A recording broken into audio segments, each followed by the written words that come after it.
Come on. He gonna swing on me. I ain't getting nothing to that man, bro.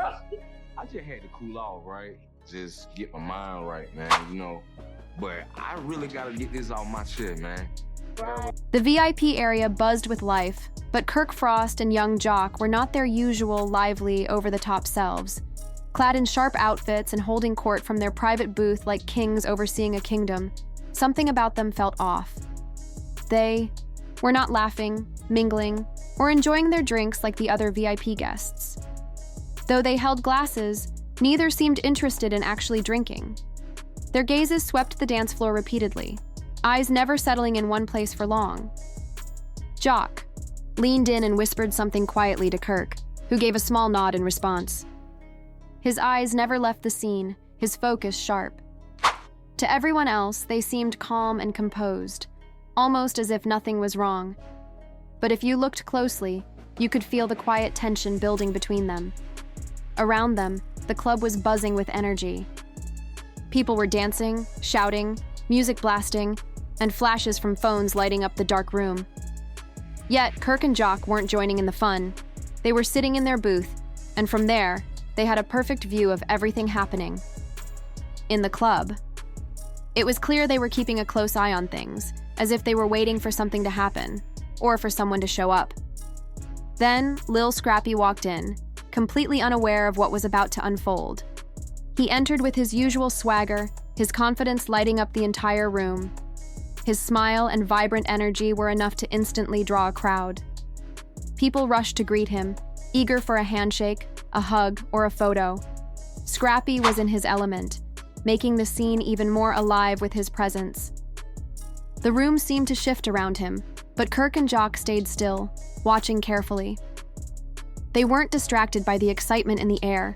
They were focused, observing everything that was happening with a purpose. It was as though they were waiting for the right moment, and as the crowd surrounded Scrappy, it became clear that this wasn't just a casual night out. The stage was set for something much bigger. Fist bumps, embraces, cheers, it was all love. Scrappy soaked it in, laughing loudly, raising toasts and snapping selfies. He was at his peak, and the energy shifted around him. That was the effect he always had. When Scrappy entered, he pulled everyone in. While the crowd leaned into the party, a few observant eyes noticed a different story unfolding.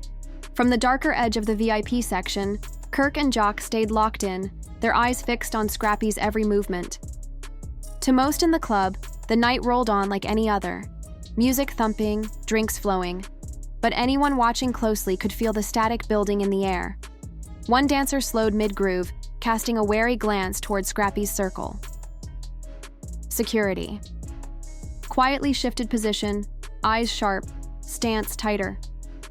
Even the DJ, caught between tracks, faltered slightly, his rhythm dipping like he sensed a change in the room's pulse. Every spotlight has a shadow, and Scrappy was walking right into his. At the booth, the temperature dropped. Kirk leaned in once more, his words low and edged with purpose. Jock nodded silently, checked his phone, then raised his gaze once again. No more laughs or light chatter, only a heavy stare fixed directly on Scrappy.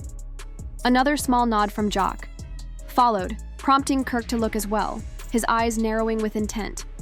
They stayed still, unblinking. A waitress stepped over with a fresh bottle, but the room's shift hit her too. Without a word, she set it down softly and slipped away, hands shaking slightly. She could feel the weight of it. The camera flashes had not begun yet, but those with instincts, the ones who had seen things before, could tell something was off. Those nearby began to sense the change, watching how Kirk and Jock sat frozen in place, more like hunters biding their time than party guests. While Scrappy kept the party alive with jokes and laughter among his crew, a quiet word in his ear from one of his boys brought him to a sudden halt. He turned, looking back over his shoulder, locking eyes with Kirk and Jock, just long enough to shift the energy in the room. This was no longer casual observation. They were done waiting. It was time. A tension-filled murmur echoed, "Let me go. Look at me. Let me go. Look at me." The calm finally cracked. Kirk and Jock stood from their booth like it had all been planned and began moving with purpose through the crowd. The atmosphere around them changed instantly.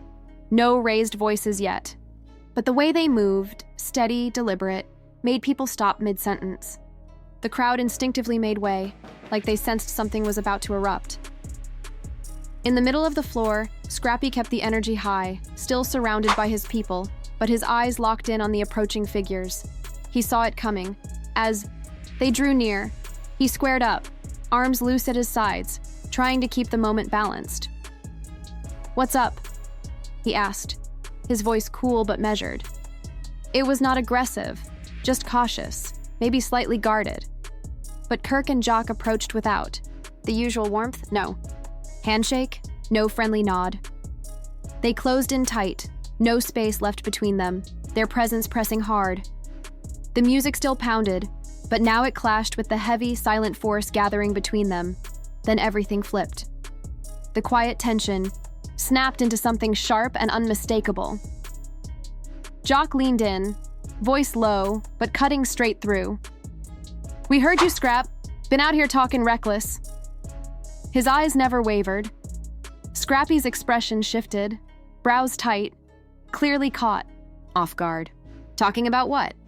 he asked, either genuinely confused or pretending to be. Kirk wasn't holding back. He jumped in quickly, not giving Scrappy a chance to explain. "You know exactly what this is, smiling in our faces one minute, then talking behind our backs. When we're not around," he said, his voice sharp. He raised his phone like it was evidence, the screen lighting up, ready to show everything. That was the moment when the tension really settled in, thick and undeniable. "You really think we wouldn't find out about this?" Kirk continued, his tone growing more intense. "We have everything, the receipts, all of it." Jock didn't hesitate either. He added, "You were talking crazy in the studio last week. You think people are loyal to you out here? They sent us everything you said." Scrappy looked at the phone, his eyes quickly moving back to Kirk. "That's not the whole story," Scrappy replied, trying to shift the focus. He was trying to make it seem like there was more to the conversation, like it wasn't as bad as it looked. But the damage had already been done. The evidence was there, and the tension in the room was thick. Everyone could feel the weight of the moment. This wasn't just about words anymore. It was about trust, loyalty, and respect, all of which were on the line. Kirk and Jock stood their ground, unwavering, while Scrappy tried to explain himself. He was caught off guard, but he wasn't backing down either. The room felt like it was holding its breath, waiting for what would come next. The situation had shifted from a simple conversation to something much more serious. All the fun and excitement that had been in the air moments before was now replaced with a cold, charged atmosphere. What had started as a party was now a standoff, and it was clear that things were about to get real. "You pulling things out of context. I said what I said, but not the way you're twisting it." His voice lifted, edged with frustration. Kirk did not budge. "Context or not, you said it. Period." With so-called proof right in their hands, things escalated. This was no longer about just words. It was about character. The air thickened with pressure. Scrappy's face grew red, heat rising with every second. Scrappy's cool exterior finally cracked. He shouted, "Y'all treating me like I'm some kind of snake, but I've been solid with both of you more times than I can even count." His voice cut through the noise. "You think I care about receipts? Half of y'all fake anyway. Loyalty's dead out here." His volume pulled attention. Even those who had been lost in the music snapped their heads toward the scene. Phones went up, the DJ dropped the volume slightly, feeling the shift in the room's rhythm. Security near the floor edged in just enough to be ready. Scrappy pointed, directly at Kirk's phone. "Want to show proof? Show everything. Show what y'all said behind my back, too. Show how slick you were talking when I wasn't around." His words hit hard, like a direct shot. Jock instinctively moved forward, but Kirk stopped him cold with a steady hand. Scrappy, however, was far from done. He burned with frustration, no sign of cooling down. The crowd around them had formed a tight ring, not in the way of a fight, but close enough to catch every word. This had moved beyond mere rumors or hidden gossip. It had transformed into something deeper: loyalty, pride, and respect that every person in the group demanded from each other. The atmosphere in the room grew heavier by the second, almost as if the air itself was thick with the weight of what was about to unfold. It wasn't hard to tell that everyone present could feel it. The tension was undeniable. What had been a calm, almost casual scene was now on the verge of something far more intense. The group watching was fully aware that this confrontation was nearing its breaking point, and all it would take was a single spark to ignite it. What had once been an atmosphere of silence and restraint was now shifting rapidly, and the certainty that a showdown was about to take place was clear to anyone who was paying attention. The air was charged with anticipation, and no one could look away. Kirk wasted no time. "You know what this is about," he snapped, smiling in our faces, then talking slick the moment we step out the room. His phone came up like a weapon, screen glowing like a spotlight on the truth. It felt like a court moment, and the proof was ready to be seen. "You really thought this would not make it back to us? We got it all." Jock stepped in, fueling the fire. "You were wildin' at that studio last week. You think people got your back like that? They sent us everything." Scrappy's eyes dropped to the phone, then flicked back to Kirk's face.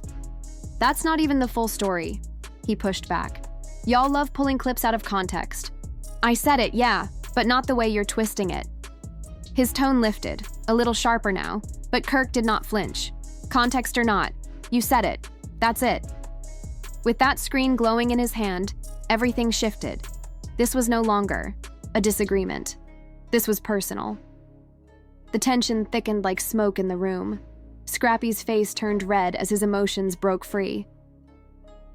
"You're acting like I'm a snake, but I've been solid with both of you more times than I can count," he shouted. "You think I'm sweating over receipts? Half of y'all are fake anyway. There's no loyalty left out here." His voice rose above the beat, commanding attention. The crowd that had been lost in music suddenly locked in. Phones came up. The DJ dropped the volume slightly. Even the yaw. Security guards on the edge of the floor began to close in, just enough to be ready for whatever came next. Scrappy pointed hard at Kirk's phone, voice sharp. "You want to show proof? Then show it all. Show what you said. Show how y'all were." Throwing shade when I wasn't even there. His words hit with force. Jock took a step like he was about to respond, but Kirk held him back, steady hand on his chest. Scrappy, though, was far from calming down. Around them, the space had tightened. People did not press in too close, but they circled enough to catch every move. It was obvious to anyone watching, this moment was bigger than just words. This was about loyalty, about pride, about reputation being tested under flashing lights. The air was thick with unspoken threats, and it felt like everything was teetering right at the edge of chaos, waiting for the final trigger. Earlier that night, the VIP section was buzzing, but Kirk and Jock were not feeding into the noise like they usually did. Dressed sharp, sitting in their prime booth, they looked like kings watching over the room. But something felt off. They were not laughing, not talking loud, not even sipping their drinks like the others around them. Their eyes were locked on the floor, constantly moving, tracking. Jock leaned in close and muttered something. Kirk responded with just a small nod, never looking away. To anyone glancing over, they seemed laid back, even chill, but their posture said otherwise. There was a quiet tension in the way they sat, calm on the outside, but alert underneath, like they were waiting for something to go down. Every corner of the room was bursting with life. Dancers moving wild, voices raised in excitement, flashes from phones catching the chaos. But Kirk and Jock were not part of the celebration.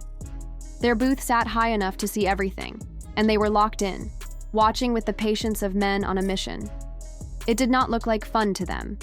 It looked strategic, like they were lying in wait. Then the door opened. Lil Scrappy stepped in, all swagger and charm, totally unaware of what was brewing in the background. He moved like he owned the space, his grin wide, bringing a wave of energy that instantly swept through the crowd.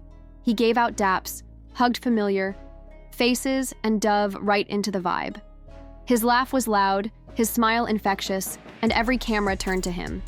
He had that pull, shifting the mood the second he entered. People were drawn in, but not everyone was just enjoying the fun. From their dark corner, Kirk and Jock stayed locked on him, their focus razor sharp. The average guest might have thought it was just another hype night, but something in the air started to turn. A dancer paused mid-step. Security adjusted positions. Even the DJ's rhythm slowed, like he sensed the balance tipping. Scrappy was glowing in the spotlight, not seeing the shadow following him in. Back in the booth, the atmosphere shifted to a chilling calm. Kirk leaned in, his voice low and sharp as he spoke to Jock, who nodded slightly before checking his phone. Without a word, Jock's gaze moved back to the room, his stare focused, unblinking, laser sharp, aimed directly at Scrappy. His expression gave nothing away. There was no laughter, no small talk, just a heavy, silent tension hanging between them. Jock gave a slight nod toward Scrappy, and Kirk's eyes followed, narrowing as the seconds stretched on. The waitress arrived with a fresh round of drinks, but the charged energy in the air made her hesitate. She set the bottle down slowly, offering no words, and walked away with just the faintest tremble in her hands. She felt it too. The room hadn't yet burst into flashes of phone cameras, but the sharp ones in the crowd knew. Something was about to shift. People around the booth began to sense the stillness of Kirk and Jock, who now seemed like coiled predators, waiting for the perfect strike. Meanwhile, Scrappy was still fully in his element, cracking jokes and enjoying the moment with his crew. But then, one of his boys leaned in, whispering something that made Scrappy pause. He turned his head, eyes locking with Kirk and Jock, and in that single glance, the entire atmosphere changed. The watchers in the room could feel the tension shift. They weren't just spectators anymore, they were ready for what came next. Scrappy, now calmer but still visibly frustrated, spoke up, his words firm. "I raised Jada like my own. Blood or not, I love her. But Erica, you gotta answer for this." The moment was heavy, and then the scene cut to Erica's official statement on Instagram, where she read her prepared response. "This is a personal matter, and I ask for privacy during this time. My main concern is Jada's well-being," Erica stated firmly, her words clear as she sought space for herself in the chaos. Cut to the narrator, but is that enough? With Scrappy demanding answers and Jada caught in the middle, the drama is far from over. A reluctant grin spread across his face as Scrappy reflected. "She'd throw every insult she could think of at me, maybe even come up with a few new ones. But honestly, I don't have a problem with her." Scrappy leaned back, frustration building. "So why are they trying to make me out to be the bad guy?" TJ, still scrolling through his phone, shrugged. "Because it's a mess, man. People love this stuff. You and Erica have history, then toss Jada in the mix. It's like reality TV gold. But seriously, you should reach out to her. Clear the air." Scrappy hesitated for a moment, the weight of everything slowly sinking in as he picked up his phone. "Call her after all this time?" he muttered to himself, unsure of what to do next. Marcus, noticing Scrappy's hesitation, couldn't help but laugh. "She'll probably just hang up on you or curse you out," Marcus joked, trying to lighten the mood. "But at least you'll know where you stand with her. Better than letting the internet have a field day, right?" Scrappy looked down at his phone for a moment, considering it. The idea of calling Erica after all this time felt strange, but maybe it was the only way to get some clarity. The last thing he wanted was more rumors swirling around and the situation getting out of hand. Still, the tension of the situation weighed on him, and he couldn't shake the feeling that things had already gone too far. Meanwhile, over at Erica's place, the mac and cheese had just finished cooking, but her mood was just as hot as the stove. Kesha, who had been glued to her phone for a while, was still scrolling through it, reading out loud the latest gossip. "This one says Scrappy's had enough of Erica's lies, and he's got the receipts to prove it. People are really starting to think you're hiding something," Kesha said, a hint of amusement in her voice as she shared the latest drama. Erica slammed the spoon down onto the counter, her frustration bubbling over. She stood there with her hands on her hips, clearly irritated by the whole situation. "Receipts?" she snapped, her voice rising in disbelief. "Look at me. Just look at me," she said, as if trying to make a point, feeling like the accusations were out of control. It was clear she wasn't going to let anyone paint her as the villain without a fight. Her anger was building, and she wasn't about to back down, not with everything that was being said about her. It seemed like the more people tried to stir the pot, the more determined Erica became to defend herself. She wasn't going to let anyone dictate her story,